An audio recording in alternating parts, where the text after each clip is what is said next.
And then, of course, these are the things that I'm doing, like the economic trade mission. It's a mutually beneficial because I come from here, Kenya. Yes. What's the issue? As long as my constituency have been taken care of, and I have done that. My first term as a first-time legislator, I produced, and so everything else that I do outside of that, it's in conjunction with being mutually beneficial. So, for example, I'll give you a quick example.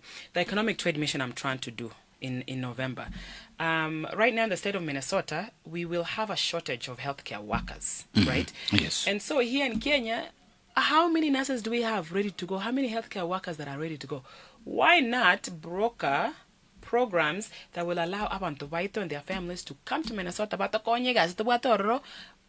at the same time also allowing them to contribute to the economy here by sending money back home.